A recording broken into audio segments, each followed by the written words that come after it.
As-tu déjà eu un rêve ou un objectif qui te semblait tellement grand que tu ne savais même pas par où commencer? Un projet qui te paraît insurmontable, comme une montagne dont le sommet disparaît dans les nuages. Tu n'es pas seul. Beaucoup de gens abandonnent avant même d'avoir commencé, parce qu'ils se sentent dépassés par l'ampleur de la tâche. Mais voici une vérité simple. Aucune montagne ne se grimpe en un seul bond. Chaque ascension commence par un premier pas. Aujourd'hui, on va voir pourquoi la patience, la discipline et la régularité sont les vraies clés pour atteindre tes objectifs. Bonjour à tous et bienvenue dans le Morning Boost, le podcast qui t'accompagne chaque matin pour t'aider à avancer avec clarté, énergie et détermination. Aujourd'hui, on va parler d'un principe fondamental, le pouvoir du progrès par petits pas. Nous vivons dans une époque où tout doit aller vite. On veut des résultats immédiats, des transformations instantanées, des réussites éclatantes du jour au lendemain. Mais la réalité est bien différente. Toute grande réussite repose sur une accumulation de petits efforts répétés avec discipline jour après jour. Et c'est souvent là que beaucoup abandonnent. Parce que quand on regarde la montagne à gravir, elle semble trop haute, trop difficile, presque inaccessible. On doute, on hésite, on remet à plus tard. Pourtant, la clé n'a jamais été d'atteindre directement le sommet, mais de se concentrer sur un seul pas à la fois. Dans cet épisode, on va voir comment garder la motivation quand la route paraît interminable, mais aussi comment transformer un objectif qui semble écrasant en petites victoires atteignables et surtout comment avancer sans se laisser submerger par l'ampleur du défi. Parce que peu importe la distance qui te sépare de ton but, une seule chose compte, commencer à avancer ici et maintenant. La solitude est souvent perçue comme un poids, un vide à combler ou une situation à fuir. Pourtant, bien utilisée, elle peut être une véritable force. Elle offre un espace pour réfléchir, se recentrer et mieux se comprendre. Dans un monde où tout va trop vite, savoir être seul permet de faire le tri dans ses pensées, d'écouter ses besoins réels et de retrouver une forme de liberté intérieure. Passer du temps seul, c'est d'abord une opportunité de développement personnel. Sans les distractions du monde extérieur, on peut approfondir sa créativité, améliorer sa concentration et renforcer son autonomie. Beaucoup de grandes idées, d'innovation et d'œuvres artistiques ont vu le jour dans des périodes de solitude choisies. C'est aussi un excellent moyen d'apprendre à s'aimer et de s'accepter sans dépendre du regard des autres. Une personne qui sait être seule et en paix avec elle-même est souvent une personne plus sereine et plus sûre d'elle en société. Elle ne cherche pas à plaire à tout prix car elle a trouvé un équilibre intérieur. Mais sur le plan social, la solitude peut être à double tranchant. D'un côté, elle permet de mieux choisir ses relations, d'éviter des influences toxiques et de ne pas tomber dans des cercles sociaux par simple conformisme. D'un autre côté, une solitude excessive peut altérer la perception que les autres ont de nous. Être souvent seul peut donner une image de distance, d'indifférence ou même de froideur, ce qui peut parfois compliquer les interactions sociales et la construction de liens profonds. En public, une personne solitaire peut être vue comme mystérieuse, réfléchie ou au contraire comme inaccessible. Tout dépend de son attitude. Une attitude assumée avec confiance est perçue comme une force, tandis qu'une solitude subie peut donner une impression de mal-être ou de rejet. En privé, la solitude a tendance à révéler qui on est vraiment, loin des attentes et des jugements. C'est dans ces moments-là qu'on se reconnecte à soi-même, qu'on prend conscience de ses vraies envies et qu'on apprend à mieux se connaître.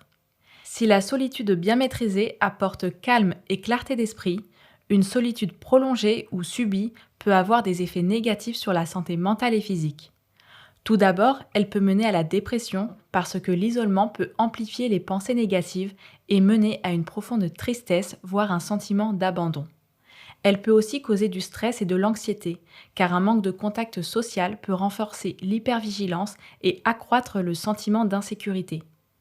Sans oublier les problèmes cardiaques, des études ont montré que l'isolement social prolongé augmente le risque de maladies cardiovasculaires. Et pour finir, elle a un impact sur l'image de soi. Être trop seul peut altérer la perception que l'on a de soi-même, créant une peur du jugement et une difficulté à échanger avec les autres.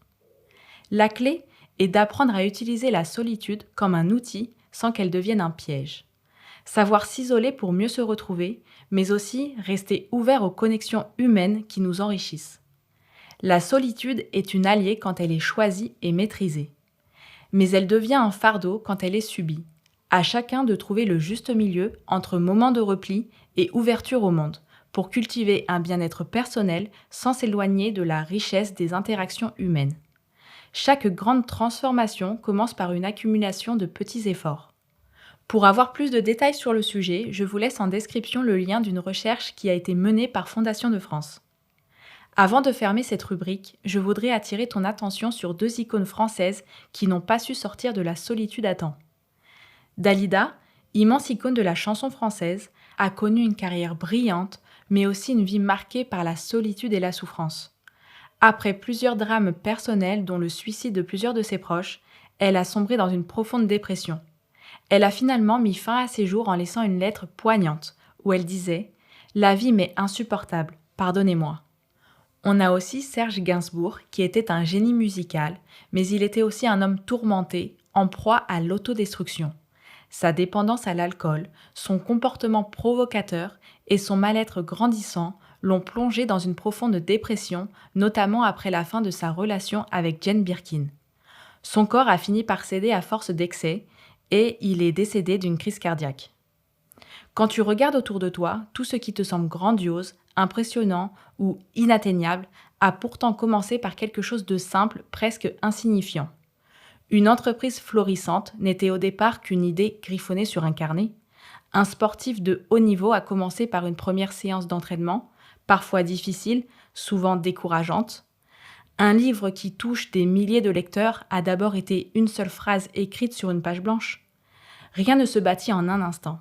Tout est le fruit de la constance, de la persévérance et des efforts répétés. Si tu veux atteindre ton objectif, ne laisse pas l'ampleur de la tâche t'intimider. Ne reste pas figé devant l'immensité du chemin à parcourir. Concentre-toi uniquement sur le prochain pas, puis sur le suivant. Parce que c'est cette accumulation de petites actions jour après jour qui finit par faire toute la différence. Mais ce parcours n'est pas toujours linéaire. Il y aura des moments où tu te sentiras seul, où tu auras l'impression que personne ne comprend ton combat. La solitude peut être une épreuve difficile, une traversée du désert où les doutes prennent le dessus. Pourtant, cette phase n'est jamais définitive. Elle est une transition, une période de construction intérieure, un temps pour se retrouver, se renforcer et comprendre ce qui est vraiment essentiel. Et parfois, c'est dans les relations qui t'entourent, une famille bienveillante, un ami sincère, un amour profond, que tu puises la force de surmonter cette période sombre. Parce que si avancer seul forge la résilience, c'est souvent grâce aux liens que l'on tisse avec les autres que l'on trouve l'énergie d'aller plus loin. La solitude n'est pas une fatalité, mais une étape. Et comme toute étape, elle a une fin. Imagine-toi face à une montagne dont le sommet disparaît dans les nuages. Le vent souffle fort, l'air devient rare, chaque pas est un combat contre l'épuisement et le doute. C'est le défi qu'Edmund Hillary et Tenzing Norgay ont relevé lorsqu'ils ont entrepris l'ascension de l'Everest, un exploit que personne n'avait réussi à faire avant eux. Quand on lui demandait comment il avait accompli cet exploit légendaire, Hillary ne parlait ni de force extraordinaire ni de talent hors du commun, il répondait simplement « un pas à la fois ». Car il ne s'est pas réveillé un matin en étant prêt à gravir la plus haute montagne du monde. Il n'a pas atteint le sommet en un seul bond. Avant l'Everest, il a gravi des montagnes plus modestes, il a appris à survivre dans des conditions extrêmes, à gérer son souffle, à écouter son corps, à anticiper chaque danger. Il a chuté, il s'est relevé, il a douté, mais il a continué. Ce n'était pas une question de chance, pas un miracle, mais le fruit d'années de préparation, d'efforts répétés et d'une discipline implacable. Et toi, quel est ton Everest ? Peut-être que ton objectif te semble trop grand, trop loin ou presque inaccessible. Mais souviens-toi, ce n'est pas le sommet qui compte, c'est la façon dont tu avances, un pas après l'autre. Chaque effort, chaque apprentissage, chaque petite victoire t'amène plus près de ton but. Alors ne regarde pas l'immensité du chemin à parcourir avec crainte. Concentre-toi sur ce que tu peux faire aujourd'hui, maintenant, parce que tant que tu avances, tu es en train de gagner. Faisons un petit point finance avant de passer à l'horoscope du jour. La réussite financière, comme toute grande réalisation, ne se fait pas en un jour.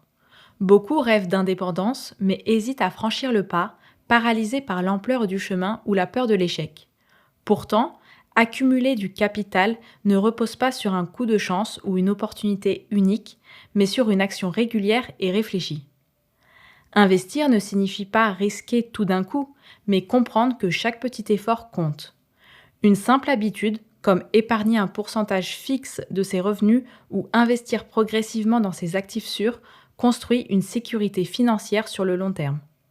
Ceux qui réussissent ne sont pas forcément les plus audacieux, mais ceux qui avancent avec constance, en affinant leurs connaissances et en adaptant leur stratégie. La clé n'est pas d'attendre d'avoir une grosse somme pour agir, mais de commencer avec ce qu'on a. Parce que la liberté financière, comme l'ascension d'une montagne, se construit un pas après l'autre. La solitude peut être une source de force ou un défi, selon ton signe. Trouver le bon équilibre entre introspection et lien social est essentiel aujourd'hui. Les signes de feu, Bélier, Lion, Sagittaire, ont besoin de mouvement et d'action pour éviter de se sentir isolés.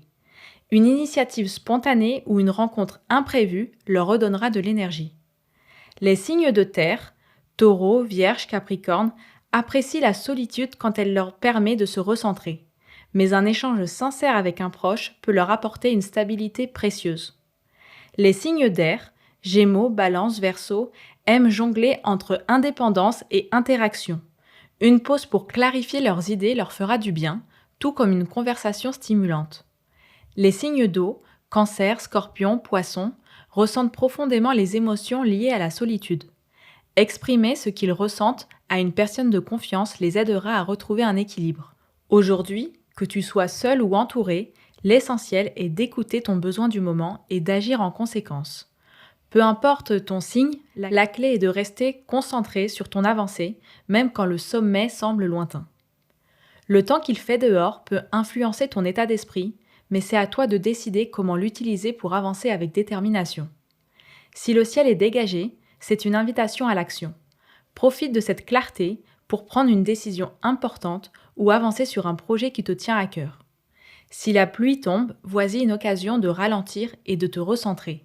C'est le moment idéal pour réfléchir, ajuster tes stratégies et te préparer pour la suite. Si le vent souffle fort, il symbolise le mouvement et le changement. Reste ouvert aux opportunités inattendues et ose sortir de ta zone de confort. Si le ciel est couvert, rappelle-toi que l'incertitude fait partie du chemin. Même quand tout semble flou, chaque effort te rapproche de ton but. Quelle que soit la météo aujourd'hui, c'est ton état d'esprit qui fera la différence. J'aimerais te lancer un petit défi. Je voudrais que tu fasses un pas concret vers ton objectif, aussi petit soit-il. Identifie une tâche qui te rapproche de ton but, même si elle te semble insignifiante. Mets un minuteur de 10 minutes et commence sans te poser de questions. L'important n'est pas de tout accomplir, mais d'avancer. À la fin de ta journée, note ce que tu as accompli, même un petit progrès est une victoire. Ne te focalise pas sur la montagne, regarde juste le prochain pas. Parce que chaque avancée, même minime, te rapproche de ton sommet. Aucune montagne ne se gravit en un jour. C'est la somme de tes efforts quotidiens qui t'emmène au sommet. Ne laisse pas la peur de la grandeur de ton objectif t'empêcher de commencer. Prends un premier pas, puis un autre et continue d'avancer.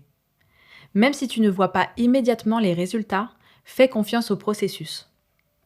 Peu importe ton objectif, souviens-toi que l'important, ce n'est pas d'aller vite, mais de ne jamais s'arrêter. Chaque pas te rapproche de ton sommet. Alors prends ton temps, garde le cap et savoure chaque avancée. Si tu as aimé ce podcast, partage-le avec quelqu'un qui en a besoin. Et quant à nous, on se retrouve demain pour un nouvel épisode du Morning Boost. D'ici là, prenez soin de vous et soyez extraordinaires.